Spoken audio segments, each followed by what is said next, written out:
Mic check. Mic check, mic check, mic check. All right, man. Look, let's get right into this, okay? We have a lot to discuss. I want to touch on about 4 or 5 topics, all right? I want to get into Hassan Reddick actually being having a better season than Micah Parsons, okay? I want to touch on that because that's not going to get glossed over or overlooked. Hassan Reddick deserves his flowers, and we just got to be honest about it, and we're gonna break that completely down. We're gonna talk about it. We're gonna discuss it. The Eagles OTAs is next on the list. The Eagles OTAs have been really weird. They've been keeping they're known for being secretive, but they're like extremely they're keeping things so tucked away, like under the vest. Like, man, it's a little it's uncomfortable because we're so excited about the team. So we're gonna break down the entire OTAs and what's actually been going on and things like that. And next, we're going to get into Lane Johnson appreciation. Lane Johnson has just been cleared. We're going to discuss Lane Johnson and just, his overall health and future of the team. And last but not least, Jalen Hurts could be the best player in the NFL if. That's a big if. Now let's get into the first topic. Hassan Reddick had a better season than Micah Parsons last year. Okay. Um, and let me preference this. Let me preference this by saying this. Okay. Hassan Reddick, as it relates to Micah Parsons, he had a outstanding. I mean, the numbers, you look from face value, if you look at the numbers alone, you'll see that Hassan Reddick numbers actually stack up really well to that to Micah Parsons, okay? Um and they're better. His stats is better than Micah Parsons. Hassan Reddick's stats are better than Micah Parsons. Now, if if Micah Parsons have the same stats as Hassan Reddick, this would not be an argument. They would say, "Oh, just look at the stats." But when the stats show that Hassan Reddick has actually had a better season, now we have to start looking at let's look at some advanced analytics here. Let's look at the double team ratio, and you start putting your glasses on and turn to a full-blown nerd, bro. You know what I mean? When you can just that's that's only because Hassan Reddick has better numbers than Michael Parsons. If Michael Parsons had Hassan Reddick's numbers, there's no way I would even be able to debate who's better, because they would just say, "Hey, look at the numbers." But now, since Hassan Reddick has better numbers, we have to start looking to advanced analytics to determine to try to to say that Micah Parsons had a better year. I'm not saying Hassan Reddick is better than Micah Parsons. Okay, I'm saying he had a better year. He's had Hassan Reddick has had a better career. Hassan Reddick has had a better career because he's been in the league longer than Micah Parsons. Okay, now again, Micah Parsons, I'm gonna be honest, I rock with Micah Parsons. I like the guy, and he plays for Dallas, so that says a lot. So I don't that's all that really needs to be said on my end, is the fact that I like him and he's a Dallas Cowboy. Okay. So being as transparent as possible with the least amount of bias here, um, Hassan Reddick, his numbers are just better. So now let's just look at it. Okay. They both play 17 games. All right. They both play 17 games. Um, Michael Parsons has slightly more tackles than Hassan Reddick, but okay, solo tackles, okay, whatever, man. QB hits are identical, 26 apiece. Tackles for a loss, it's close, all right. But the big thing here is the sacks. Okay, you look at the sacks. I mean, all of these numbers are honestly they're pretty they're close. Okay, so this is a hard. If you're looking at the stats from face value from the regular season, it's really close. Okay, you can nitpick here, but I would give them a wash. Okay, I would say Hassan Reddick and Micah Parsons, their seasons were identical. Okay, I'll just give it a wash because you look at the tackles. I mean, Michael Parsons didn't have that many more solo tackles or assists, tackles for a loss. I mean, they're neck and neck in every category. I mean, for God's sake, Micah Parsons' sack number, his sacks are close. I mean, he's what 2.5 off from Hassan Reddick, even though Hassan Reddick has more sacks. Hassan Reddick also has more forced fumbles. Okay, it's a time fumble recoveries. Michael Parsons has a touchdown. So I mean, this will be nitpicking if I'm choosing stats, if I'm going based off the regular season. Okay, honestly, right? I mean, this stuff, it looks pretty cut and dry to where you can say, okay, it's too close to call from a statistical standpoint. Okay, from the regular season, statistically speaking, I'm comfortable saying, you know what, I can say I can't really call it. Okay, because come on, Hassan Reddick only had 2.5 more sacks than Micah Parsons. Okay, now let me just say this. I'm not going to punish a guy or discredit a guy because he's on a better team or because he have surround better a better supporting cast. What is that? That's the weakest argument I've ever heard in my life. I mean, that's a reach. Okay, so you're telling me we're going to punish a guy, or we're not going to give a guy credit because he plays on a better team, because the front office did their job and put the right pieces around players to succeed, so we're going to discredit guys for that? Come on, man, that's whack. That's a weak argument. I get it, but that's like fan talk, and I really don't get into stuff like that. I hear BS and I'm like, okay. And that's a common theme, globally, even on a mainstream standpoint, to where they use things like that to try to get their point across or their agenda, right? And here's the thing about the Dallas Cowboys, right? Dallas Cowboys are labeled America's team, and Philadelphia Eagles are the most hated team in the NFL. So of course there's automatically going to be bias here. There's always going to be some bias. There's going to be bias, okay? But I'll tell you this. Regular season, I'll give it a wash. If you look at the playoffs, the playoffs is the playoffs is what the playoffs is the thing that is the number one deciding factor, and why I say Hassan Reddick had a better season. It's the playoffs. I mean, come on. I mean, Micah Parsons, what did you do in the playoffs, bro? Huh? You had one sack. That was it. You had one sack, 3 quarterback hits, 2 tackles for a loss. Bro, you did nothing in the playoffs, bro. You did nothing in the playoffs, okay? When it matters most, where legends are made. Okay? This is where you cement your name in the history books. This is where legends are born, in the playoffs. This is where it matters the most. Micah Parsons, I mean, he had one sack and 2 tackles for a loss. You look at Hassan Reddick. Hassan Reddick has 3.5 sacks, a forced fumble, and a fumble recovery. I mean, that does it. That does it. And not only that, Hassan Reddick in the NFC Championship game completely single-handedly won that game himself. He single-handedly won that game himself. Hassan Reddick single-handedly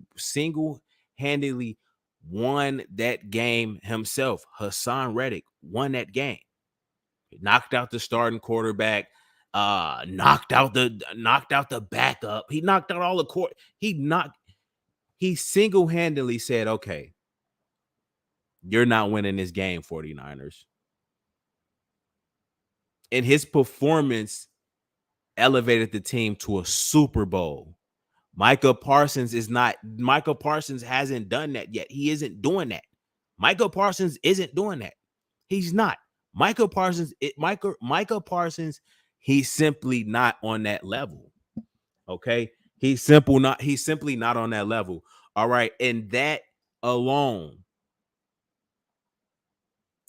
Hassan Reddick, I'm giving it to Hassan Reddick. Hassan Reddick, he's had a better season than Michael Parsons. Okay. Is Michael Parsons better than Hassan Reddick? Based off last season, no. Okay. Does Michael Parsons have more upside? Yes. Is Michael Parsons more athletically gifted? Yes. Does Michael Parsons has the does Michael Parsons have the ability to become one of the best players? I mean, one of the best players in the last whatever. Yeah, okay, cool. He has more upside, but I'm giving it to Hassan Reddick based off what he has done in the playoffs when it matters the most. 3.5 sacks, a forced fumble, and a fumble recovery. Come on, man. Talk to me here. Let's see how y'all feel in the comments. Let's see how y'all feel in the comments. Let's see. I mean, any advanced analytics, bro. I'll listen to them, but I mean, I'm not going that deep, bro. I'm a casual. Okay. I'm not trying to dive that deep to get my point across, honestly. Okay, Reggie says Eagles trash. What's up, Tom? Eagles trash and Jalen Hurts. All right, you make no sense right now, bro. So I mean, who cares what you're saying, bro? Eagles had better interior linemen. That doesn't matter, bro. I mean, okay, and so we're gonna use the fact that we built a better team than the Dallas Cowboys. We're gonna use that to discredit Hassan Reddick. Come on, man, that's silly. Reason why we drafted Mozzie Smith. Okay, then. Okay, well, we'll see then. We'll see. Reggie, yeah, he's a bozo. Big Hurts, he's a bozo, bro. This my cuzzo. This my. Come on, bro. You saying you say we overrated? Come on, man. We not overrated, bro. We just made it to the Super Bowl. We the most hated team, bro. We're the most hated team. Havoc says Reddick pass rush snaps was like 80%. Michaels was around 67 again. What does Reddick had more opportunities? I mean, what are you doing with Micah Parsons? You're utilizing him wrong. If you don't have Micah Parsons pass rushing every possession, bro, you're tripping, bro. That you got to blame Dallas for that. Well, I would have Micah Parsons pass rushing every down. Literally, he would be pass rushing at least 80% of the time. At least it's Micah Parsons. So you mean to tell me Micah Parsons? You'll have Micah Parsons dropping back in coverage. Come on, bro. That's silly. That's silly. You have to blame Dallas for that. Okay. I mean, that's Dallas' fault. It's Dallas' fault. They don't have the interior. They don't have pieces around Michael Parsons to make him successful. That's that. I mean, that's over. That's beside the point. The percentage in which he rushed, who he has around him, that's beside the point for me, man. I'll be honest. That's beside the point. I'm looking at the stats, and Hassan Reddick had a better year. Simple as that. Mike, what's up, man? Go Birds, flag will fly. You already know, John. Gannon literally said Reddick was under, and yeah, Gannon. You see, Reddick was underutilized. So I mean, it is what it is. It is what it is. And yet he still had a better career than Michael Parsons. Uh yeah, yeah. So I mean, it is what it is. It is what it is. You just have to be honest here. In the playoffs, Michael Parsons only had a sack. He did nothing. I'll end it like this. If Michael Parsons had the playoff performance that Hassan Reddick had, the Cowboys would have been in a Super Bowl. Simple as that. If Mike, yeah, they would have. I would say they probably would have been in a Super Bowl. Okay, I'll be honest. If Michael Parsons would have shown up how Hassan Reddick showed up in the playoffs, they would be in the Super Bowl. Simple as that. Simple as that. If Michael Parsons had 6 QB hits, not even a QB hits. If Michael Parsons had 3.5 sacks, a forced fumble, and a fumble recovery, and knocked 2 quarterbacks out of the game, the Cowboys they would have at least won a playoff. They would have at least been in a championship game. They would have been in a championship game.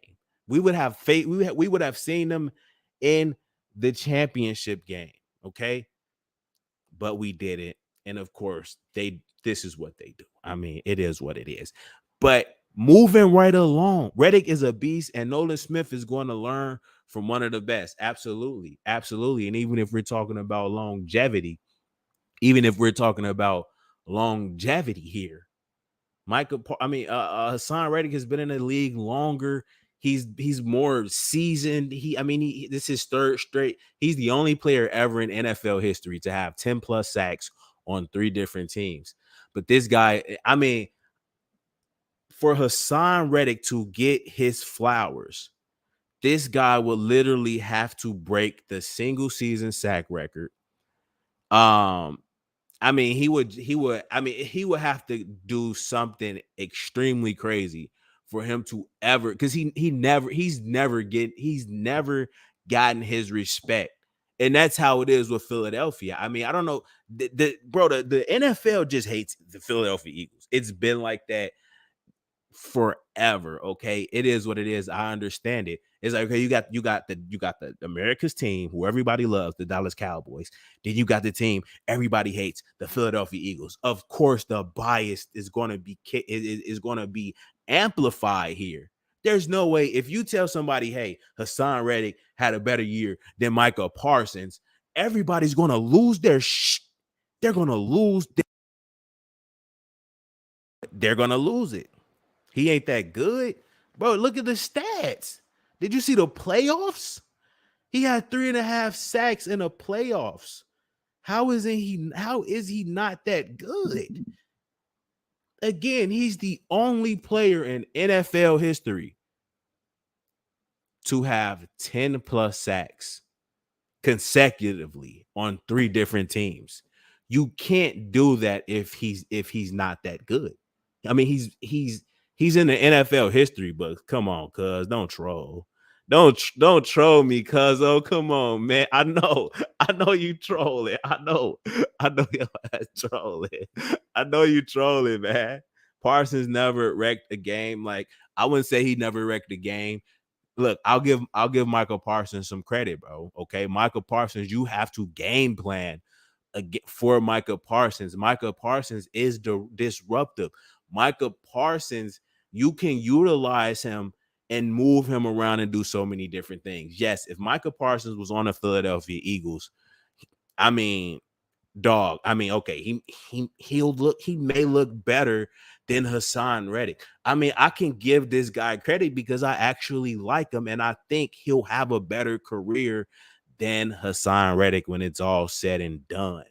Okay, but I'm just saying, last year he was better.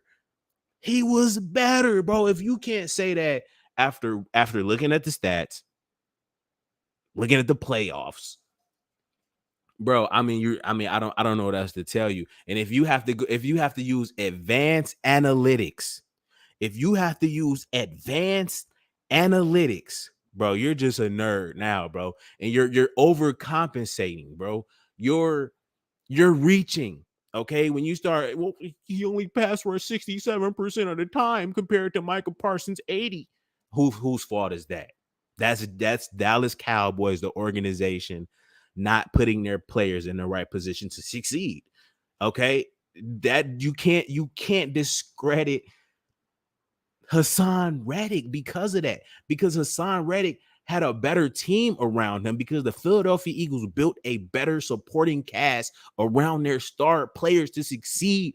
You're going to diminish what Hassan Reddick did because of that, because we put better players around around him, and the Dallas Cowboys failed to do that. Whose fault is that? We're discrediting the Philadelphia Eagles because we put better players around our star players so that they can succeed. That's a cop out. That's hate. That's biased. I get it. I understand it. I'm a bit biased at times too. Okay. But I have to be as transparent as possible. Okay. But I would say this about Micah. I'm gonna get off of this subject. Micah Parsons is a dog. You have to game plan for him. I feel like he has more upside, more talent. He's a freak of nature. Okay. Um, he's faster than receivers. I mean, like, dude is just different. I haven't seen someone as fast or like just for his size, bro. Dude, like, I mean, yeah, there's so much I can say about Michael Parsons. I think this is only he's going into year 3. Oh my God. Year 3, Michael Parsons he should win the defensive player of the year. Okay. He's a dog. Micah Parsons is definitely a dog, but Hassan Reddick just had a better year. I'm not saying Hassan Reddick is better. Hassan Reddick just had a better year, a better run. Okay. And it is what it is. You know, if we can accept that based off the stats, and I mean, what in the play, I mean, okay, it is what it is. All right. Okay. We have to move right along. Let me see the tag comments. Um, Hassan Reddick didn't start rushing a passer until 2020. That's why his numbers jumped. Not only that, they weren't utilizing him right. The first couple years, I think the Cardinals just didn't know how to use them, bro. Because I mean, these edge rushers, it's a new position, right? It's kind of a new position. You got defensive ends, then you got edge rushers, right? So it's like, okay, this guy, he's kind of small, but he's undersized a bit, but he's really elite with pass rushing. But you gotta it's kind of weird, bro, trying to implement these guys, especially when this position is fairly new. Edge rusher, the position as of an edge rusher is different from a defensive end. Okay. So it's fairly new. So the Cardinals didn't really know how to utilize him. And once teams, began to figure out how to use him, that's when you start seeing like, okay, and then the NFL start catching on, as far as it relates to, the shift and just the change in NFL with this new position group, the edge rusher. So it was just different. Teams did, I mean, it was just this dude is like, I don't, it's a new position. So his first couple years, the Cardinals didn't really know how to, but then once it became more relevant, the position, and more vital, then teams began to, learn how to implement these players. Uh but yeah, um Arizona, the system says Arizona had him playing middle linebacker because they thought he was too small. Yeah, see, I mean, yeah, again, that's my point, bro, right there. So yeah, I just had to vent and get that out because Hassan Reddick may never have a better season than Michael Parsons again. Okay, but that's my boy, and I'm gonna speak up because I mean, you got to get credit where credit is due. Okay, now let's move right along. Okay, let's well, you said wait, let's see. Tim says, Tim, I didn't see this comment. You said our new defensive coordinator is a really good coach, and I'm hyped to see what our defense can do this year. Oh yeah, man. It's gonna be unleashed. They thought it was crazy. They thought it was a fluke last year. Oh my God. They thought it was a fluke last year. Now we got the toughest schedule in the NFL. There's no more excuses. We just gonna prove them wrong and have an even better season.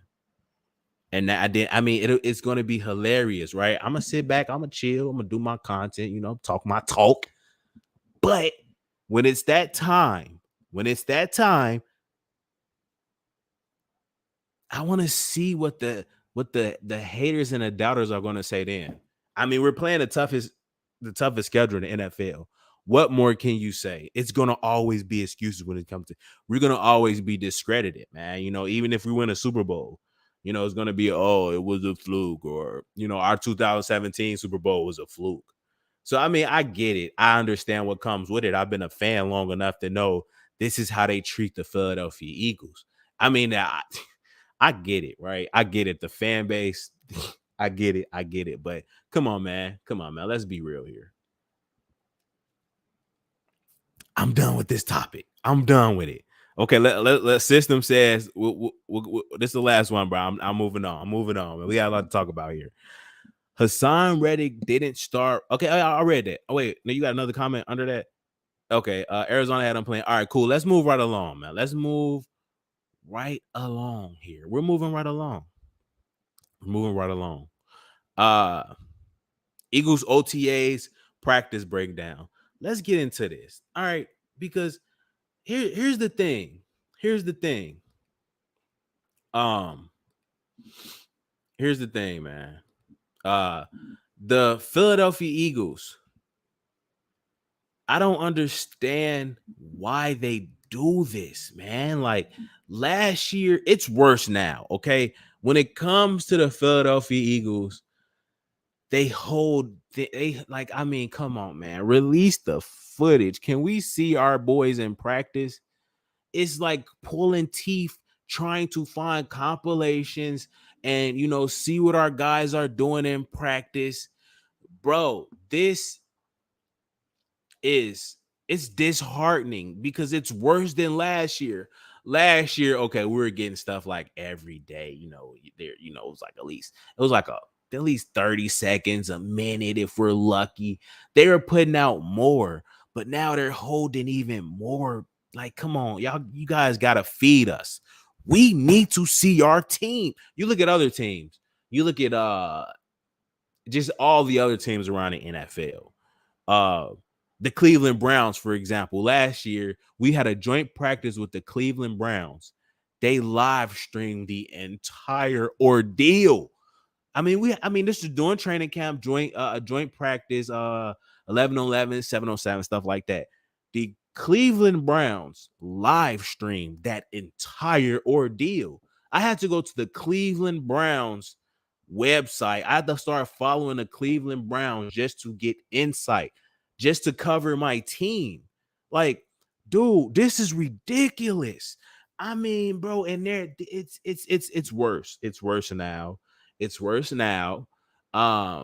it's a business. They see the hype, they see how hyped up the fans are. So they want the anticipation up so that they can sell more revenue and jerseys and ticket sales will be through the roof. And because we're all amped up, we're so excited about the team. We're coming off a great run. Jalen Hurts is looking like he's going to be the best quarterback in the NFL, top 3, at least top 5. We have a franchise quarterback. We have so many young studs. We have all the Georgia Bulldogs that's on a crazy run, winning championship after championship. Dog, it's being a Philadelphia Eagle fan right now. It's never, I can't remember it being this lit since man, for a minute, it's been a while. okay, to where it was like this, man. Then with social media, it only amplifies it more with the presence of social media. So, having said all that, the Philadelphia Eagles are really treating it like a business. They know the hype is gonna, the anticipation, and it's gonna, it's more fans are, bandwagoners are coming, and so they're playing this from a business aspect. I get it, but bro, we need more. We need more from Philadelphia Eagles. And we need more for real. As a fan base, bro, we need more. This is unacceptable. This is unacceptable. Like getting information covering this team is like pulling teeth, man. For real. Getting footage, video clips, like complex, bro. It's like pulling teeth. Like this is set. It's sickening, bro. Like, but I get it. It's a business. It's cool. Whatever you give us, Philadelphia. What can I do? I can't do nothing about it. I can't go to the NovaCare complex and pull up to Jeffrey Lurie and Howie Roseman and say, hey man, what are the team doing? I can't.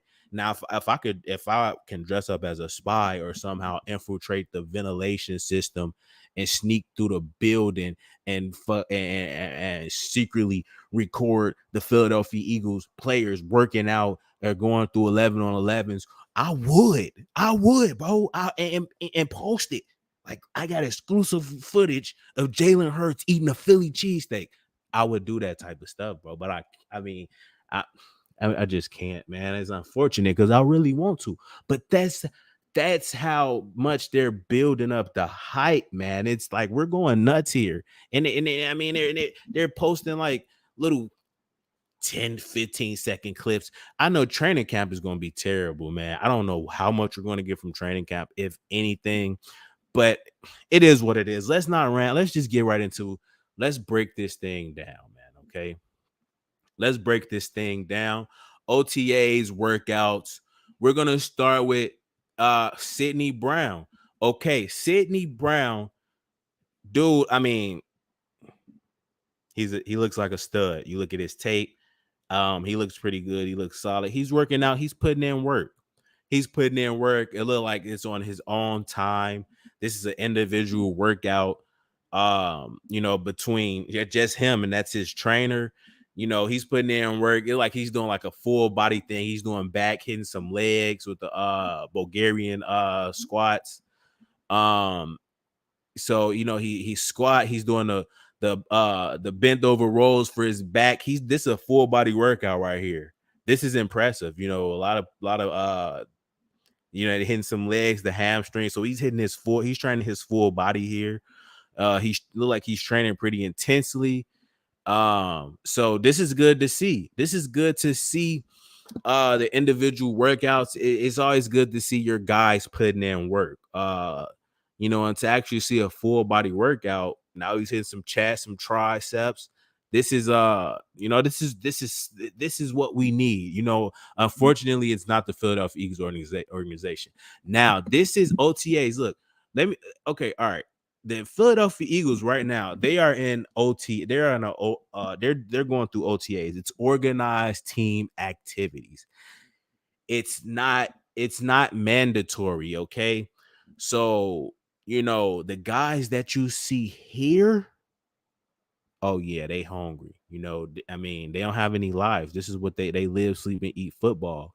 So it's good to see the guys here. The guys that aren't here, I'm fine with them not being here. I don't think Brandon Graham, some of the veterans, I'm cool with them not being there. James Bradbury, doesn't look like he's at OTAs. Some of the guys that's not here doing these little, I'm cool. It's a long season. You guys can get some rest, relax, chill. You had a great year. If you need more rest, cool. I'm not tripping if I don't see guys in these these organized team activities, right?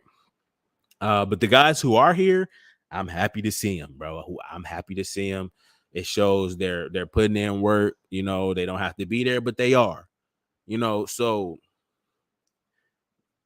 it's good to see the guys that's actually participating there. It shows like, okay, they don't have to be here, but they are. But that's not to discredit the guys that aren't there. So the guys who aren't there, bro, I'm cool. Y'all can chill. You don't gotta be there. I don't, man. Cool. So this is just organized team activities right now. Okay, the Philadelphia Eagles have not put out any kind of schedule of the regimen or anything. So I mean, what are you doing, dog? Philadelphia Eagles, what are you doing? We doing the average fan, the average Joe Schmo, right? Who just hey, one, I'm a Philadelphia Eagles fan. I wonder what they're doing, or it's everything is like hidden, dog. Like it's everything is hidden. Okay, they have it all. Like I mean, at least, I mean, I have to like put things together to see. Okay, what are the Philadelphia Eagles doing? What phase are they in? Right. So it's like, dog, really? So okay, once pretty much after the draft, they have a mini rookie camp with just the rookies. The rookies come in, and the rookies they go through like little drills, and they get their shoe size or jerseys and get introduced to other rookies or other teammates, or the coaches, meet the coaches, meet the guys, get a tour of the facility, things like that. Okay, it's like orientation it's like your first day of work. They show you how things are done, you get to meet people and stuff like that. Okay, for the rookies. Okay, so I mean, and right at rookie mini camp, I don't even know how long they held their rookie mini camp. I want to say a couple days, a week, maybe 2 or 3 days. Like, I mean, like, dog, tell us something. Tell us something. Come on, man. For real. It was better last year. I mean, at least we had some kind of idea of, what they were doing, like, kind of on a day-to-day basis kind of thing. But okay, so after rookie mini camp, I mean, right before rookie minicamp, players are still coming in the facility to train and work out. So players come there and just work out, like, like, okay, I'm like, they're going to the gym, or or like working, getting rehabbing and stuff like that. That's maybe a week before the draft. They start, like, they come in and have like train, they just, they go there and work out and stuff like that. Then the draft hits. After the draft is rookie mini camp, and after rookie mini camp is OTAs, organized team activities. Okay, this is just, they're just having just team activities. This can be like just, you can't have any helmets, or I don't think any pads or stuff like that. It's completely you don't have to be there. It's not mandatory. So you just come there and you just have like regular little activities. And this lasts for maybe a week or so, or maybe 2 weeks or something like that. And then from there, they get like a whole, I want to say, a month off. Then it's training camp. That's when it gets real. Okay. So this is all, it's good to see, but it's really not. I want to say it's not as important, but it's just, it's just like little activities for the players. Okay. Whatever. And here you see Jalen Hurts throwing he's throwing the ball. He's got a shirt on and shorts, and a hoodie and a hat, throwing the ball. You see Dallas Goedert. Dallas Goedert is working on his release. You got that's Calcaterra. Look at Devontae. I mean, you can't really get much out of these because they're just running around doing things they've been doing for years. So you can't really, you know, you can't really get much out of this. But you see that they look good. You see that they're moving around, they're healthy, and that's fine. But I don't want to put too much into this, because honestly, I would be a fool to, you know. But it's just good to see they're healthy and they're all there working. Look at Swift. Look at DeAndre Swift. Oh my God, he's gonna take us to the next. He's gonna take our offense to the next level. It's good to see him there. Uh, you got Greedy Williams from Cleveland, doing a defensive back drill. They all look good here, bro. They all look good, right? This is just, I mean, they've been doing this their whole lives, so you can't really get much out of this, but it's good to see them there. Okay. It's good to see them there.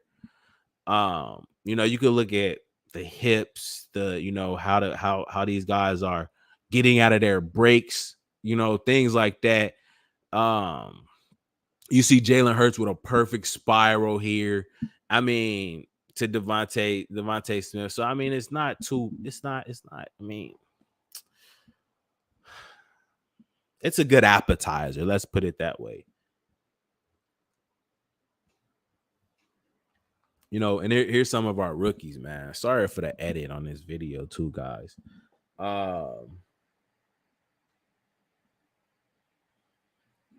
Okay, let's pause this. Let's get into the comments real quick because it look like there's a lot of stuff going on. Okay. Um, Arizona had a plan. Da, da, da, da, da.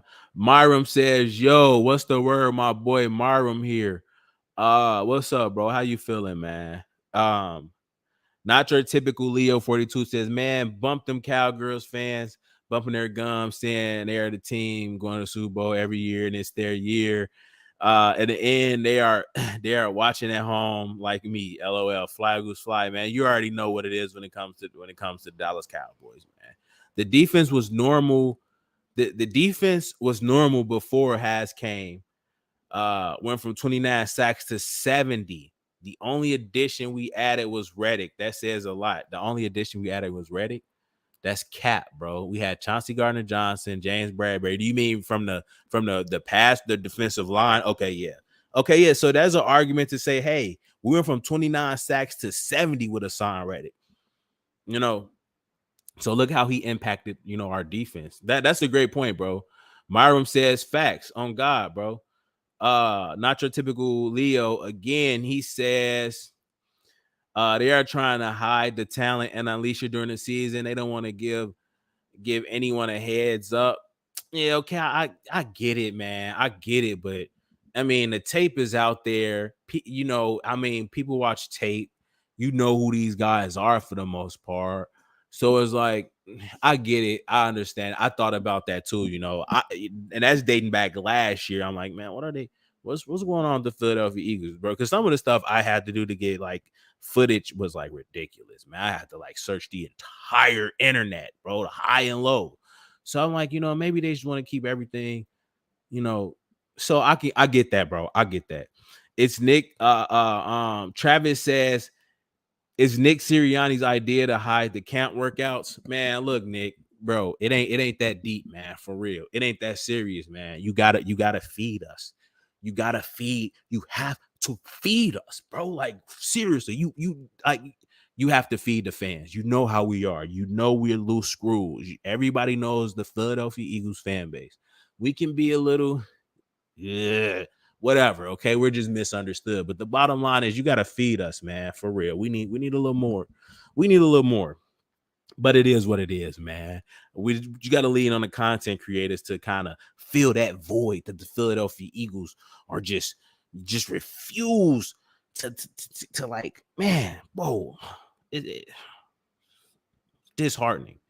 Bobby says, what are your thoughts on signing Miles Jack for cheap? We need help at bro, let's see. I don't know, bro. I don't know. Any addition at linebacker would be a plus, honestly. It's one of those positions where we haven't had, we don't put any resources in the linebacker position. So I would like to see, I honestly, in my humble opinion, I feel like that'll be the last piece. How he has one more move in him. We know how he has one more move. And I'm guessing a linebacker, someone for depth. We need another guy. Just bring another linebacker in. I'll feel better. But it's going to be either linebacker or pass rusher. It's going to be one more piece because we got the cap. We got everything to do it. It's going to be one more piece. One more piece. It's coming. Probably right during the end of training camp, during training camp, any day now. Okay. So just, it may be Miles Jack, honestly. It may be a linebacker. Something's gonna happen. I saw you saying it's sickening on the Eagles shirt. Hey, Myron, yeah, I know, bro. Yeah, you hey, you commented on it. Oh God. I'm like, this nigga Myron, bro. Hey, but it's facts, man. I don't know. I don't really comment on stuff, bro. But I just had to say that, bro. Because it's like, come on, man. I was wondering who we gonna cut. We got a F low. Oh yeah, there's gonna be a lot of cuts coming. I mean, a lot of the undrafted guys, some of those guys may go. Practice squad guys, they're gonna be fighting for spots. Special team guys, they're gonna be fighting for spots. But I mean, I don't think we're gonna see any crazy cuts this year. Like a Quez Watkins, or that'll be a crazy to see Quez get cut. Like I don't foresee any like someone not making a team that we didn't expect to not make the team. I don't see that happen. So yo, East Coast. Look, see, bro. Look, East Coast. Hey, I was in your live stream. Look, you got me talking about Michael Parsons and Hassan Reddick. Look, man, you look at you. Look, see, bro. Look. Hey guys, go check out. Please go check out East Coast, man. Just check him out on your free time. Maybe go drop a sub, or not even a sub or whatever. He don't really ask so much, but he deserves it. Dude, content is bon appetit. Okay, so you go check it out. You'll see. Check it out when you get time. What's up, bro? What's up? How you feeling? Myron says W. Hawk 215. Where you at, Hawk? Hawk says, where was Reddick in the Super Bowl? I mean, where was Reddick in the Super Bowl? That is a really great question, bro. Where was Reddick in the Super Bowl? I mean, guys, bro, it'd been nice to see you get it. I mean, he was just, I know he was on his face slipping all over the place, man. Like the pass rush. I haven't seen our pass rush like that in so long, bro. Like, I mean, since like week 1 or I mean, I mean, like, all season I haven't seen our pass rush like that, and I'm not gonna make excuses about the grass, whatever. I'm not gonna do it. He didn't show up in a Super Bowl. Our entire defense did not show up in the Super Bowl. So I don't know, bro. We got you. We can speculate. Can someone answer that question for Hulk? Where was anybody from our defense in the Super Bowl? Myron says, how come Michael wasn't in the Super Bowl? Look, losing the Super Bowl sucks, but to actually make content for your team during the Super Bowl and during that playoff run, it was one of the greatest moments of my life, bro. It was my first year making content, and to actually be able to cover my team during, on a Super Bowl run. Even though we lost, it sucks. But man, that was a great experience for me, man. Like, to make content during that time. So I'm cool. I'm happy. I ain't tripping. I'm a Chiefs fan. We won their Super Bowl. You salty bums. Nah, bro. It ain't that deep. We don't care that much, bro. Honestly. All right, it's a lot of comments. Let me try to run through these comments. Big Red, what's Big Red? Travis says, where was the whole defense? Yeah, for real, bro. Exactly what I just said, Travis. For real. The whole city of Philadelphia was salty. Yeah, we still a little salty, honestly. They like to keep us in the dark, big bro. Yeah, Joseph, I know, man. It's unfortunate, man. They like to keep us in the dark, man. They like to keep us in the dark. But what's done in the dark shall come to light. And when the season is vastly approaching, and oh my God, when we win 15 games, with this schedule, it's gonna be crazy to see what the haters say. He outplayed Mahomes in the Super Bowl and will again this season. Facts, Travis. He did outplay Mahomes. Mahomes had a better game. Okay. All right, Hawk. Where's the Bears defense this year? Oh, this is okay, bro. You showing your Dallas colors, bro. Okay, East Coast. Click. Big bro got kicked. Who got kicked? Who got kicked? Thank you. About time to kick. Who kicked? Who got kicked? Come on, bro. You can't. Don't kick somebody because you don't agree with them. Yo, okay. East East Coast, you gifted you gifted 5 memberships. You gave a membership to Touch. Does it show who you gave memberships to, bro? I'm sorry, bro. I'm sorry. I'm sorry, East Coast. I don't really know how that worked, my boy. You're gifting. So did you buy 5 memberships to give to someone? If so, that's love, bro. I'm not even gonna lie, bro. To actually buy 5 memberships and give them to people, that's what's up, man. I appreciate that. I don't even know how it worked, but it sounds cool. So I appreciate it, bro. You know I rock with you, man. It's all love, bro. For real. It's all love, my boy. For real, man. And if somehow this blow up, I'm definitely we going up together, bro. Cause your content is crazy good. All right. So okay, again, OTAs, rookie mini camps. This is the part of rookie mini camp where you see Nolan Smith, he's bending around the edge. That's what I was the only thing I was kind of skeptical here about.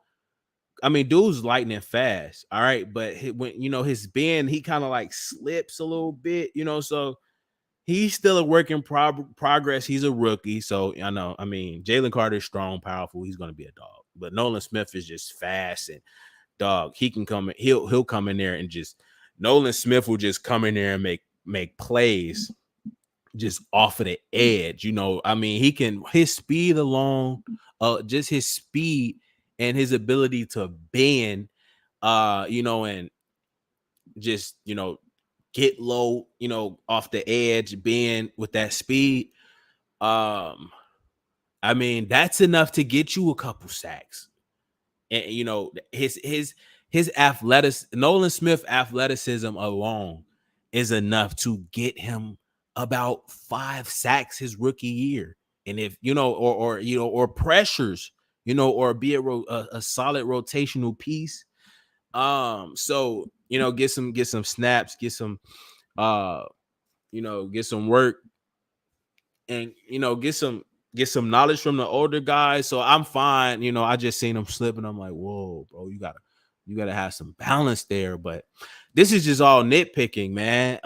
It's like when we get so little, so when we do get some, we gotta just like break it all down and like put it in super super slow motion and just dog.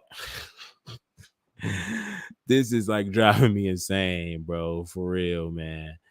But I botched this edit, so I don't even know if I want to play the whole thing for y'all, honestly, man. But this Hassan Reddick looks elite. You got AJ Brown. AJ Brown is jumping with weights. I mean, I don't like how NFL guys lift weights, man. Like for real. I mean, I know they try to add explosiveness, but bro, you don't gotta do this, bro. Just deadlift it. Doing weightlifting is going to automatically make you more explosive. But like, come on, man. I don't want to see this, bro. It's like you shrugging it too and you're jumping. Bro, just deadlift something heavy. Just deadlift for like, come on, bro. Like what? But I know the athletes train differently because they want to add explosiveness. But like, gosh, this is just so cringy coming from a weightlifter with a powerlifting background. And like body, like, it's just like, bro, it's cringy to see. I just cringe seeing this. I really do. I hate to watch athletes like lift weights. I really do. It's so cringy, man. Okay, but that's that. We really didn't get much. If you want to see exactly what the Philadelphia Eagles have been doing in training camp, workouts, OTAs, all of that is going to be on the channel. It's daily coverage. You look at the community tab and the shorts or the videos. You'll get everything you need here. So just browse through the channel, or if you guys want to see the Philadelphia Eagles, man, or see what's going on with them, as far as workouts and things like that, just come here, man. Okay, Eagles rookie mini camp. That's Jalen Carter. You see Nolan Smith before that. You don't get too much here. Okay, you don't get too much here. And I don't really want to nitpick because I mean everybody looks good doing these kind of drills. But it's good to see these guys. It's good to see them. That was just Kelly Ringo. Now, this was before the draft. So these guys are working out still. So they come to the facility to work out. And do stuff like that, rehabilitate, kind of like, you can't do much because under the CBA and the NFL, they don't, they have it all planned out as far as like the schedule and what these guys can and cannot do. So they're limited, but yeah, that's pretty much the gist of OTAs and mini camp and training camp. I mean, not training camp. Training camp isn't here, but training camp. Oh my god! Just based off what we're seeing from OTAs and the rookie mini camps, bro, it's gonna be sad. It's gonna be sad. I might have to like take a trip to Philadelphia, put on like some camouflage, paint my face green with the little black marks under my eyes, get like a Bush style hat and a Bush style, something, and I'm gonna have to like camouflage and just act like a big Bush or and just like try to hide near the facility and like paparazzi or something, bro. Like, cause for real, if they gonna do this for training camp, nah, bro. If it's gonna be like this for training camp, I'm gonna make my way out to the NovaCare complex. For real, dog. Like for real. Or if I gotta get in contact with a player or something, bro, we need more, bro. We need more, bro. For real. We need more than this. Okay. We simply need more. Period. Okay. All right, we covered Hassan Reddick and Michael Parsons. We covered the Eagles OTAs, the practice breakdown. Lane Johnson appreciation. Lane Johnson has been cleared. He's a full go after abductor, adductor surgery. Okay, that's pretty much your inner thigh, like where your groin area is. It's pretty much just a muscle that stabilizes your leg. Okay, it stabilizes your lower body. It's just a stabilizer muscle. Okay, it keeps everything stable. So when a tackle, when you're planning, right, when you're planning to prepare to pass protect, is like you have to be stable. You have to have a solid base, and without that, I think it's the abductor.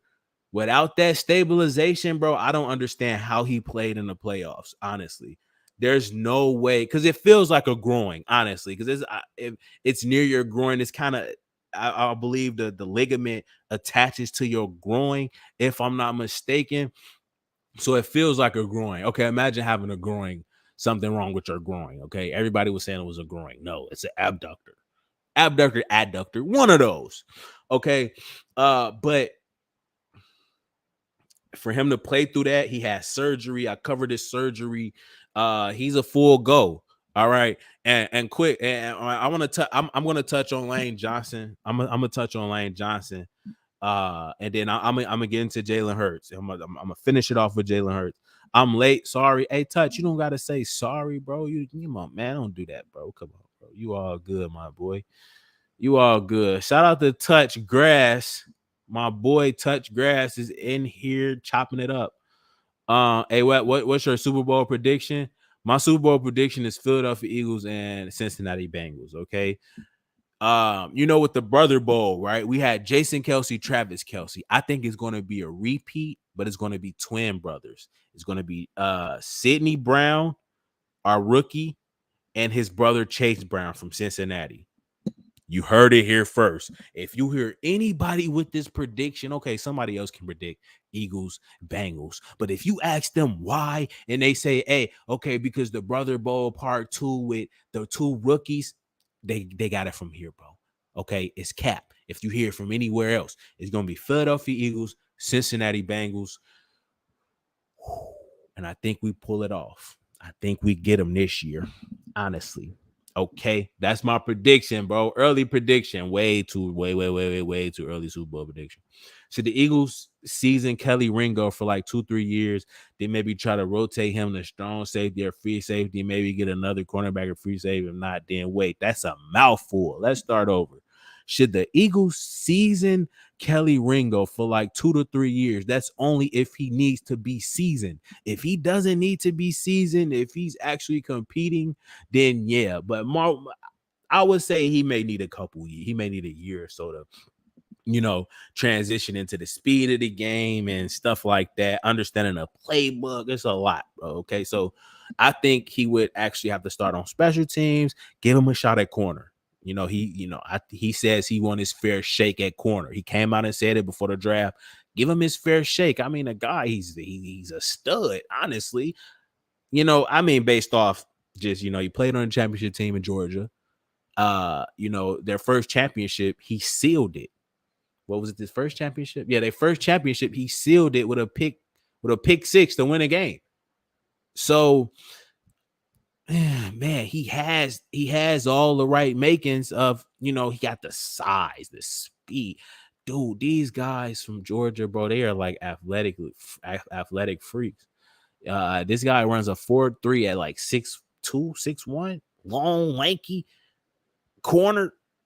Man, I could, if we can get him at safety with that range, and he get more accustomed to the game and the speed of it. I would say it all depends. To answer your question, bro, it really all depends on if he's ready or not. If he's not ready, then that's what you have to do. If he can't play corner, move him to safety. I mean, it all depends on that. That's really all. It all depends on him. What the fuck? OOF Burger deal. Travis says, Nolan and Reddick should start. Come on, chill, Travis, bro. And Reddick, of course, Reddick is going to start. All four Bulldogs should start. Come on, decide how we. No. The rookies, I don't know about the rookies, man, because how the Philadelphia Eagles do it, you're not starting as a rookie. Okay, now from a defensive line standpoint, it's rotational, so you may be able to get some snaps, but historically, as of late, I say the rookies ain't starting, bro. Look at Kobe Dean. They had him put up, and he was ready to play. Howie Roseman said that Nakobe Dean, Cam Jurgens, they're already ready to play last year. And, they didn't because it's levels to it, man. Like when you go to a college university, you got players that's NFL bound. You're not just going to start over them. You got to wait till they leave.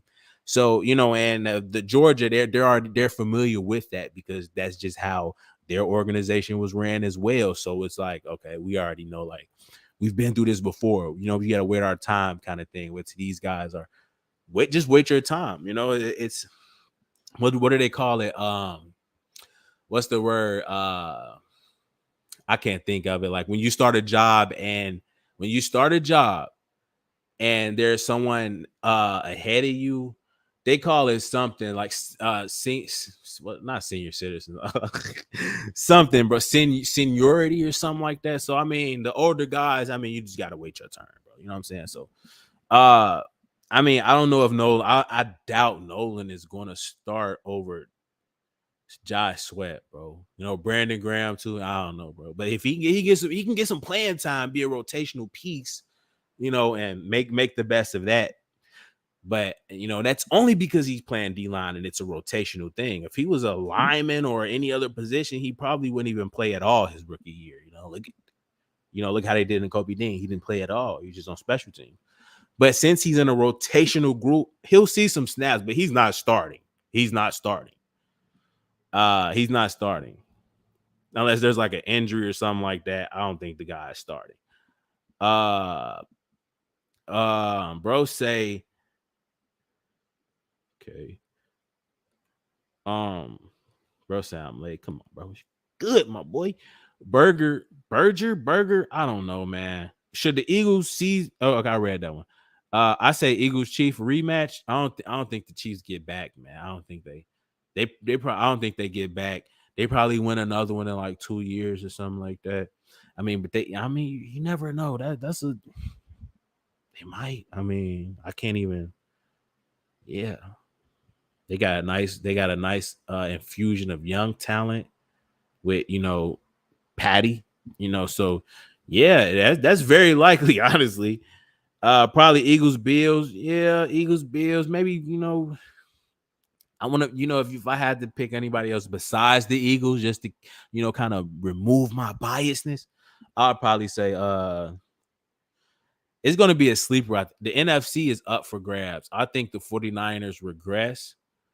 I mean, because they just had so many opportunities and they just been blowing it with like bad quarterbacks. I mean, like the quarterback thing, their window is just closing, man. And I don't know. I don't know, man. I don't know. Honestly, the NFC outside the Eagles and 49ers is pretty much wide open. So if I would have to say a dark horse at the NFC, besides, of course, 49ers in Philadelphia, I would probably say everybody's saying Detroit. I'd probably say maybe, Detroit makes some noise. Maybe Minnesota. I don't know, man. I don't know. That's only if if I couldn't choose between the Eagles or 49ers, take the obvious, answers out. Who's next after that? I don't really know, honestly. Eagles, Bills. Yeah, I can see that. They should let him back up in the slot because Maddox is bound to get hurt. I don't know, man. Maddox just had a bad year last year, but if we had Maddox, dude, the thing with Maddox, man, Avante Maddox, if Maddox stay healthy, bro, we don't lose to we don't. I mean, was Maddox? I don't even think. Did Maddox play in the? He did play in the Super Bowl. I mean, he's just trying to come back and play, knowing he's hurt. With a healthy Avante Maddox, we probably. I don't know if we win that Super Bowl. I don't know. I can't say that, but I know if with a healthy Avante Maddox, we don't lose to Dallas. We don't lose to Dallas. We're gonna destroy Dallas that Christmas Eve game, and then Avante went out and it's like, oh my God, here we go. And that's when CD went off in the slot. So we need a slot, we need a safety, man. We need someone to take over those roles, bro, because that is going to be critical. But we got a lot of bodies, so the Philadelphia Bulldogs are crazy. Carter starting 100%. I don't know, man. He's going to get a lot of. I don't know. I doubt it. Again, like I just said, bro, that's not how we do things here, bro. I mean, he's going to be in a rotation, but you got Milton Williams, you got Milton Williams, Fletcher Cox, Jordan Davis. Like, I don't know, bro. I don't know. I doubt that he starts. You'll see. Just wait. You'll see, bro. You'll see. It's just not how we. That's not how we do things, bro. Would I like to see him start? Yeah, I want to see him out there, but I don't think. I just don't. I mean, he's going to play. That's all that matters. I don't even care about who's starting. As long as I get to see him, and see how he's progressing and see how he looks out there, I'm fine. But starting don't really concern me, honestly. Over or under 8 sacks for Nolan Smith? Nah, not 8 sacks. Barring an injury, he's not going to be out there on the field. Like, he's not going to be on the field enough, bro, to get 8 sacks. I say about 5. If he has 8 sacks, listen to me. If he has 8 sacks, he'll be in the running for defensive rookie of the year with 8 sacks. Yikes. I mean, with our D line, I can't go off last year. We lost Javon Hargrave, and every year is different. So I can't say we have a good defensive line because you got to prove it every year, right? But I don't. 8 sacks. He's defensive. He's a rookie, a defensive rookie of the year with 8 sacks, easily. With 8 sacks, bro. God, that'll be tremendous. I would love to see it. I hope he gets an 8 or better. But yeah, I don't know. And I'm a big fan of him. I'm a big fan. But bias aside, I'll say a good year for a great, amazing year for him would be 5 sacks. Not even the sacks. Sacks don't really pressures. QB hits. I want to see pressures and QB hits. I don't care about the sacks, bro. Honestly, Sacks are a product of the team and the coverage. It's a lot that goes into a sack, but I want to see QB hits and pressures. I want to see him hit the quarterback because he's a dog. I mean, he got that filthiness to him.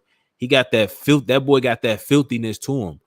So when I say filthiness, I mean like, dude is nasty, bro. Like he wants contact, okay, and he got a long, wiry frame, but dude, he's solid. And if I go back to like the clip of when like he was doing a drill, how he just hit the bag like coming off of a pass rush, he just hit the bag so violently, bro. Like, chill, my boy. You know what I'm saying? He smacked the bag extremely violent. And I'm like, but yeah, man. Yeah. The real question is over under sack 4.5 sacks. I mean, again, sacks isn't really it. Well, I don't care. I don't. He could. I would rather him have 10 QB hits, 10 pressures.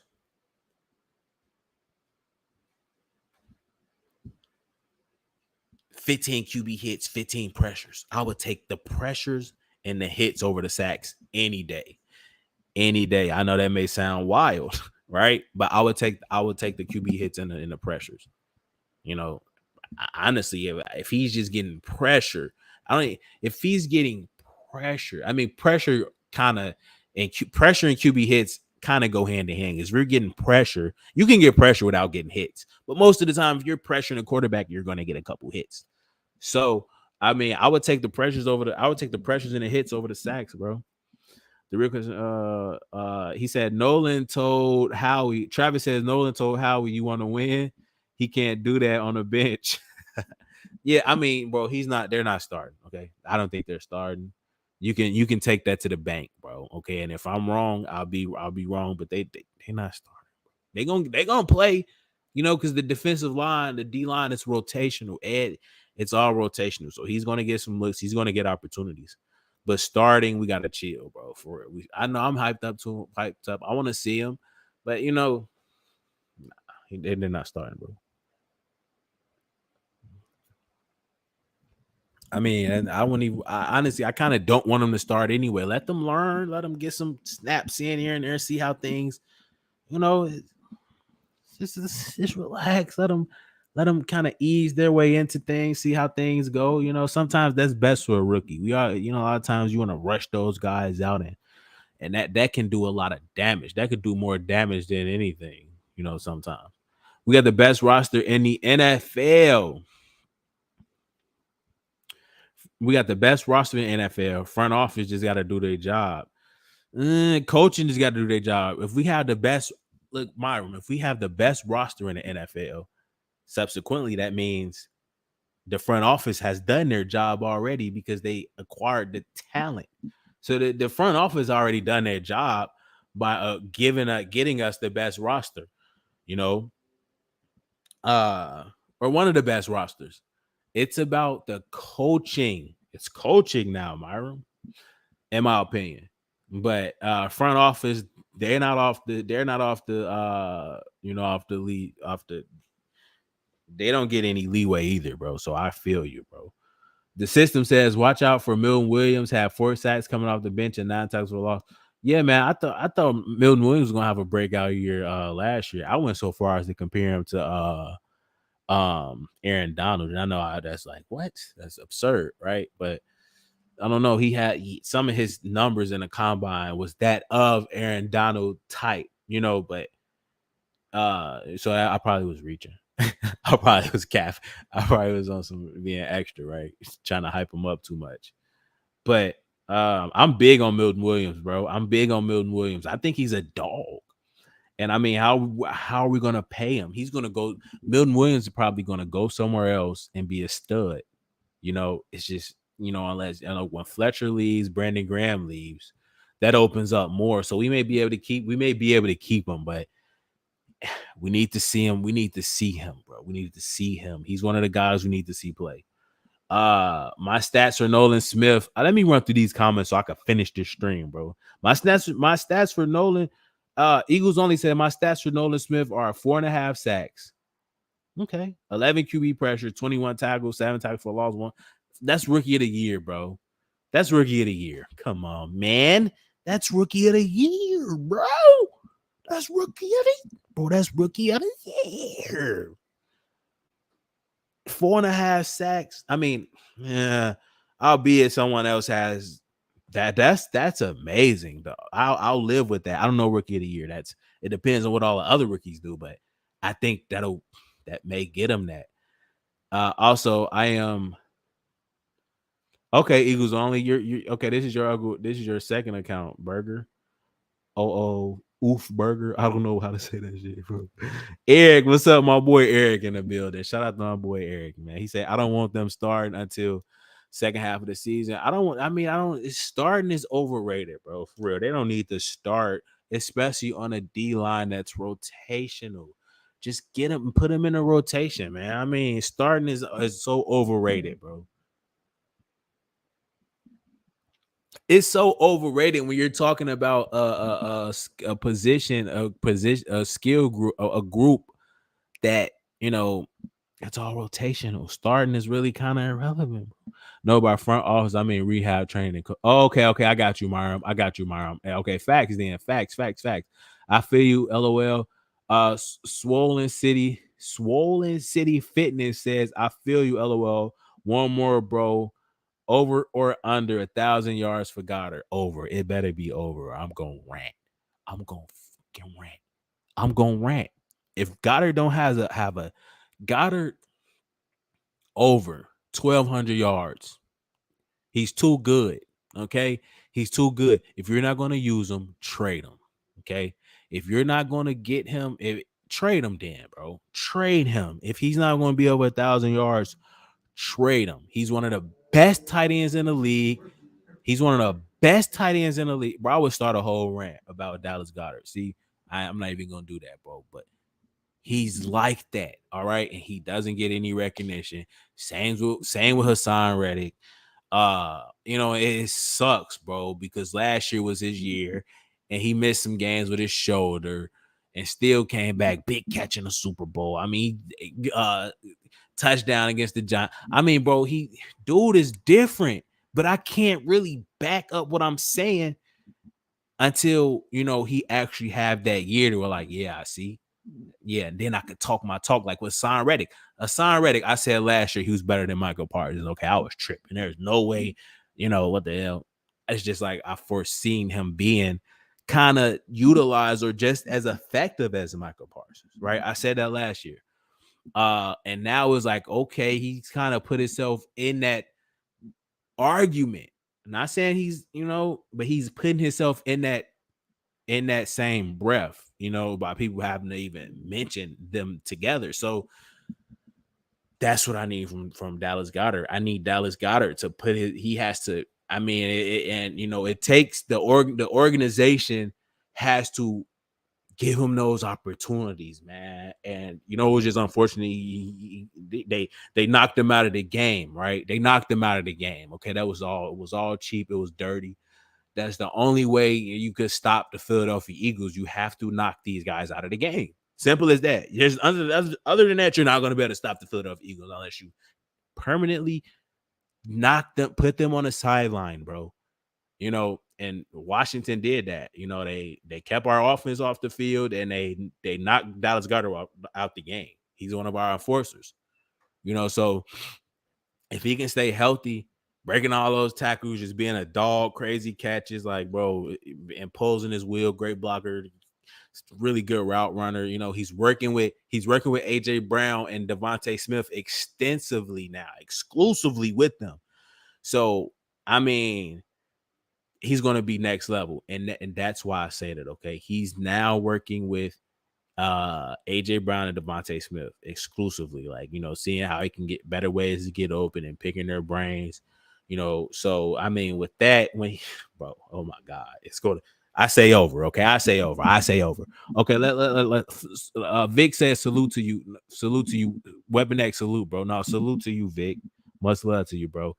Much love for real, man. Much love to all y'all. Myron says, how many yards did Goddard have? I think, yeah, bro. And that's it. And that's only because, and look, if he was healthy, Devontae Smith don't get his 1,000. Okay. So who's going to get their 1,000? When we're talking about 1,000 yards receiving, you got to pick between Goddard and Devontae.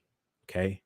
You got to pick who's going to have that 1K. You know AJ Brown gonna get his, okay, because he's number one. Okay, he's like alpha, whatever. Okay, but then after that is Devontae and Goddard. They're fighting. We're gonna have 2,000-yard receivers. Okay, so it's one of those things where you got to choose who's gonna, because I don't three 1,000-yard receivers. Oh my God. And then you got 1,000-yard rush with Jalen Hurts running the ball. I don't see that. I don't really see that happening unless we're just running it up on everybody with blowouts and keeping guys in. And yeah, I don't know, bro. These are all really solid questions for real. 700 yards, missed 5 games. See, he missed 5. He has.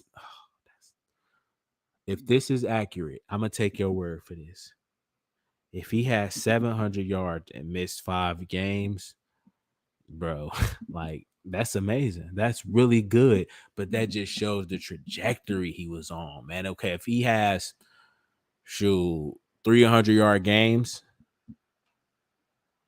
out of those 5, that's 1,000 yards, or if he has 75 yards for the last 5 games, that's however many, I suck at math, honestly. So yeah, I mean, he definitely was on pace for that. Shot Goddard had 700 yards and missed some games. But here's the thing. He could easily get 1K. I'm impressed. Yeah, but here's the thing, bro. Everybody's sleeping on Dallas Goddard. The entire NFL, the Eagles fan base, a lot of the Eagles fans are sleeping on Dallas Goddard. But here's the thing with Dallas Goddard. All you have to do is get his man a screen. He can take it 15, 20. You can screen them. You can screen a team to death with Dallas Goddard. What is it, a bubble screen, or it's some kind of little misdirection screen or some kind of something, bro, to where, it's just you think he's pass blocking and he just slipped right to a screen and out. No corner is finna try to tackle him. No safety. Nobody's gonna really know how to want to tackle this guy. So the only way to stop him from imposing his will and making you look silly and abusing you is to take him out of the game. I mean, bro, it only takes just put the ball in his hands. Okay, he's getting yards after the catch at an amazing clip. That's why he had 700 yards. That's why he had 700 yards. That's why he's getting his yard. That's how he's getting his yards. Last one and I'm out. Oh my God, here you go. Over and on 100 tackles when the go be dang under. I don't think he get 100 tackles. Maybe that's a good one. See, that's why. See, bro, you keeping me talking, bro, with these. That's a good one, bro. That's a good one. I say under though. Over definitely. I say under. I say under. We're like 75, 80. That's a tough one, bro. That's a tough one. He could fly around if he starts and stay healthy and play every game for sure. But if that's a tough one, bro. If you don't start, if you don't stay healthy, no. Which one did I miss? I missed something up here. Jalen Hurts can get outside the pocket. Okay. I got to get into this. Carter for Defensive Rookie of the Year. I got to get into Lane Johnson real quick. I'm gonna get into Lane Johnson. I feel you. One more, bro. Oh, okay. Let's get into Lane Johnson real quick. Okay, Lane Johnson, right? I just want to give Lane Johnson his flowers really quick because what Lane Johnson did, not only did he stick it out, his injury required surgery. Okay, his injury required surgery. He stuck it out. He played. He was extremely effective down the stretch. Didn't allow a sack in the playoffs or the Super Bowl, if I'm not mistaken. Right? I mean, dude is he hasn't allowed a sack in years. Right? Dude is the first ballot Hall of Famer. Best tackle in the NFL. Left tackle, right tackle, whatever. He's the best tackle in the NFL. I got to give Lane Johnson his flowers for his season, just his last couple seasons, everything he's been through. I just want to take the time to give Lane Johnson his credit because he's another guy. He don't if he played for anybody else, if he played for Dallas, oh my God. I mean, he would be he would be known for being the best tackle in the NFL easily if he played for any of these organizations. But since it's the Philadelphia Eagles, it's okay. And I understand he had the PED stuff or whatever. Who cares? Okay. The bottom line is, dude is different. Okay. And he's a once in a lifetime kind of guy. You're never going to see anything like him again, man. If you do, it's going to be rare. Lane Johnson is the epitome of Philadelphia, man. To stick it out when you know you need surgery. And here's the thing: it's not just it's a thumb or it's something that I could play through.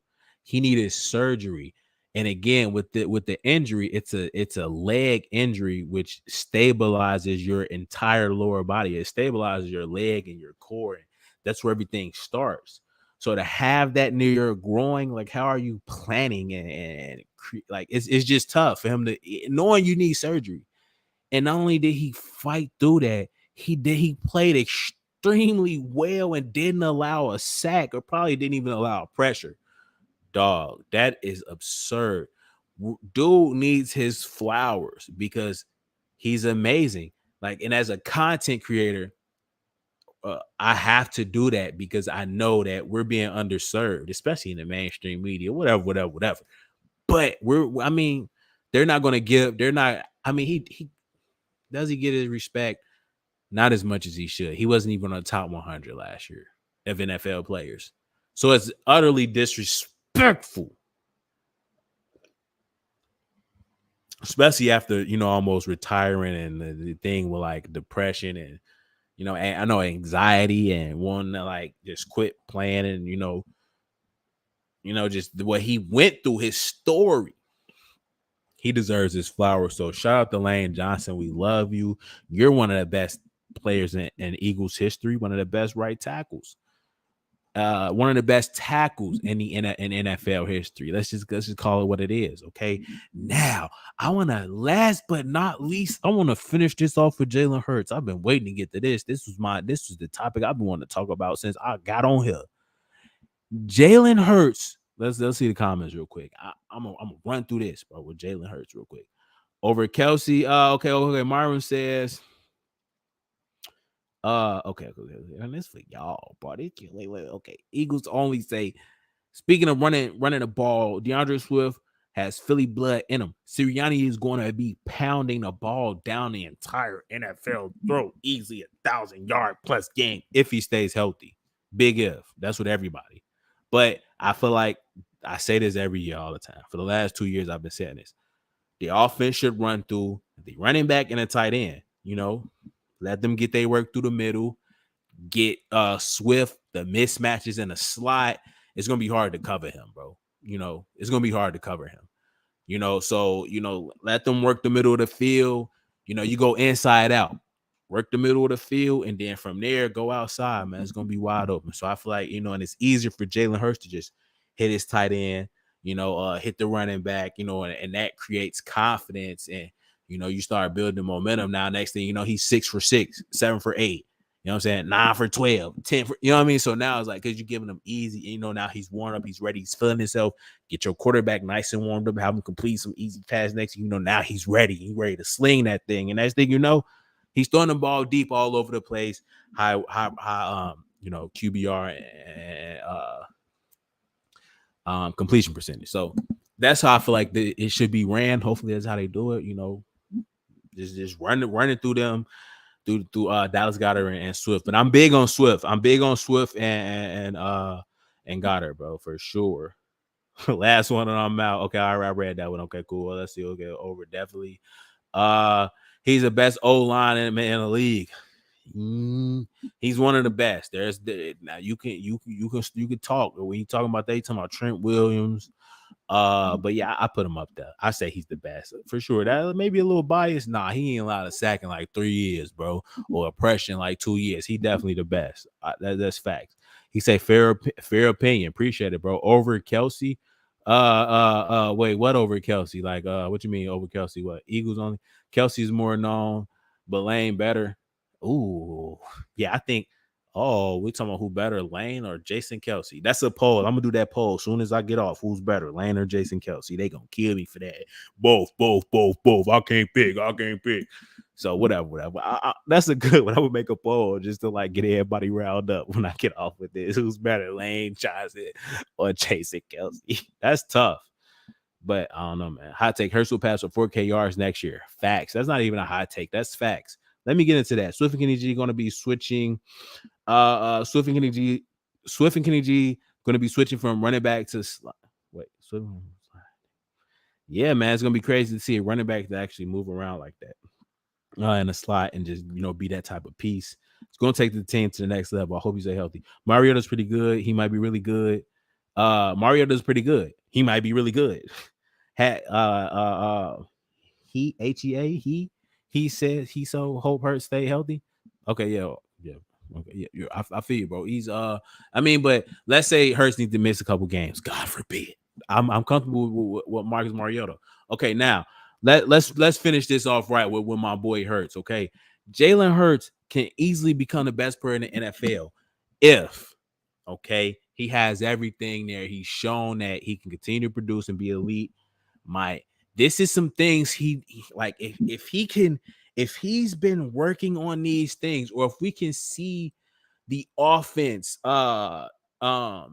elevate, or if we can see the offense be more, I want to say dynamic, but I would say if we can see the Eagles offense transcend, if we can see the Philadelphia Eagles offense go to the next level, I think it'll be because Jalen Hurts has taken that next step. And what's that next step? We ask. No one says like, okay, because we know Jalen Hurts is going to continue to get better. We know Jalen Hurts doesn't have a ceiling. We know, like, okay, if this what he's done, look at what he's done last year, okay, it's like we know he doesn't have a ceiling. So it's like we know he's going to get better next year, right? Because he doesn't. No one knows this dude's ceiling, bro. So it's like if he can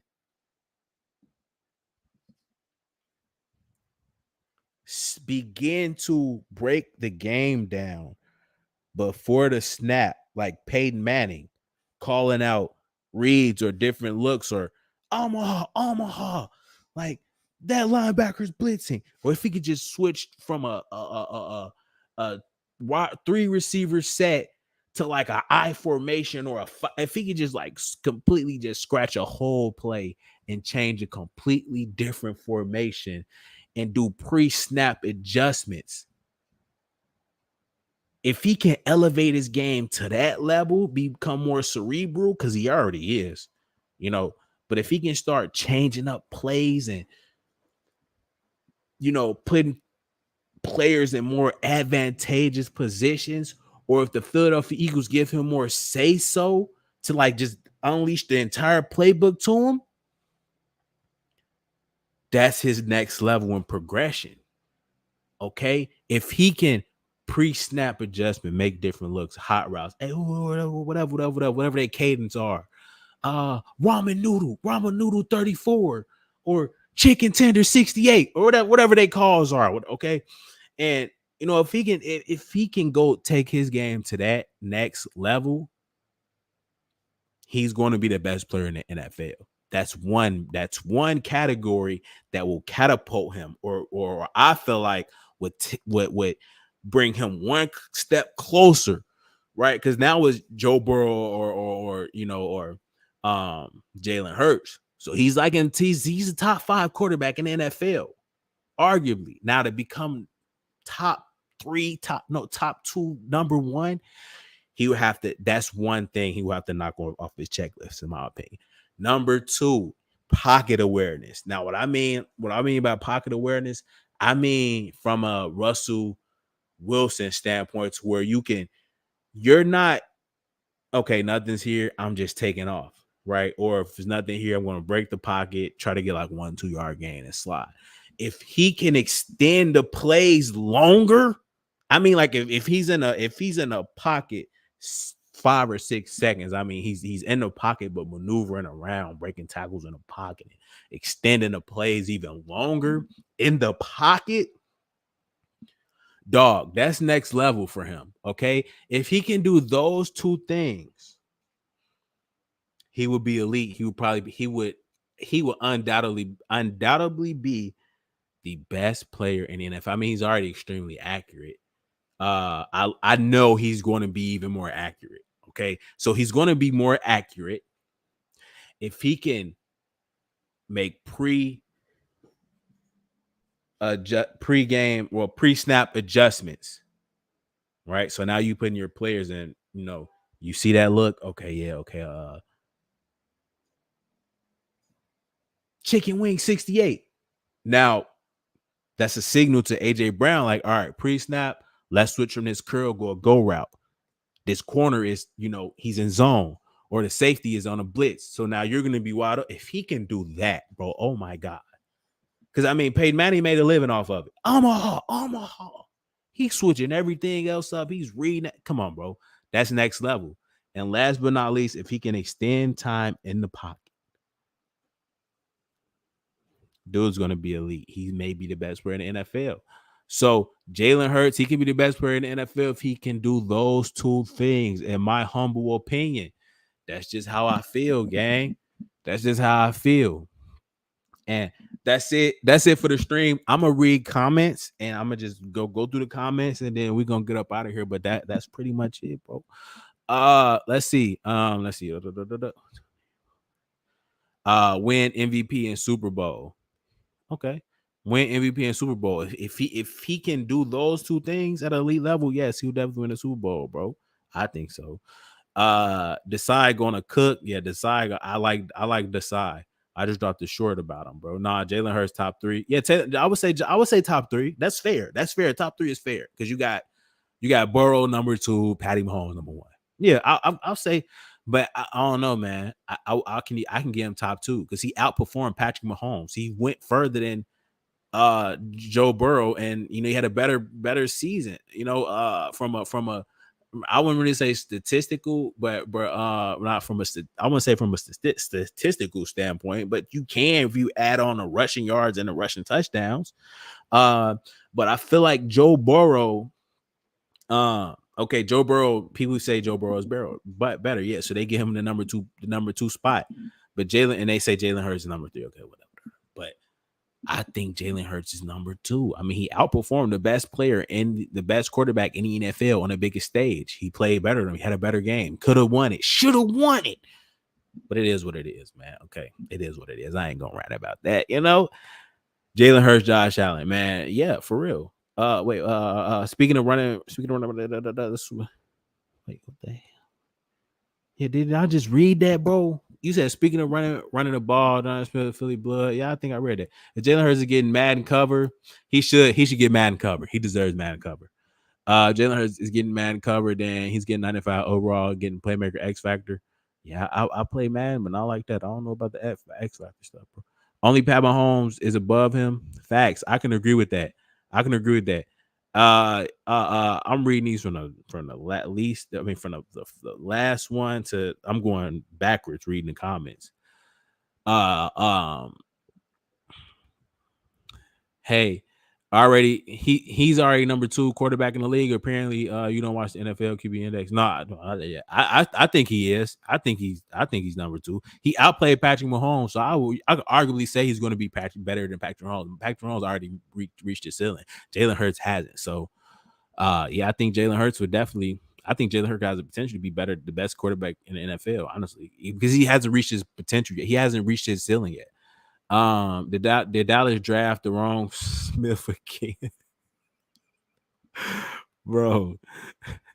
Hurts Burrow, keep in mind, Hurts missed some games. Yep, he did, bro. He really did. That's a great point. Reminder Chip Kelly, Travis says, remember that Chip Kelly sign called stupid. Oh yeah, man. Like he was just like on the sideline with like white with like boards with like silly, bro. Silly, bro. I promise you, I promise you the last one, bro. Imagine if Willie held the over and under. Yeah, for real. I think more. I had a hot take where I said Swift over 2,000. Swift at close to 2,000 yards, bro. That's crazy, right? I say like I say about 1,500. Cause look. We'll see, man. But Swift, he's different. He's a different guy, bro. Like, and playing in Detroit, you don't know how good he was. We finna see with the best O line, with the talent around, with Jalen Hurts. Scary, bro. Scary, bro. But I say that's definitely over about 1,500, something like that. Yeah, he break tackles. I say 1,400. Yeah, I say 1,400, 1,500. I think 1,500, bro. I gotta get out of here, man. I love you guys. Thanks for stopping in the stream. We'll try to do these streams every other day, man. It's been a blast. I'll get up with you guys later. Weapon X, clocking out.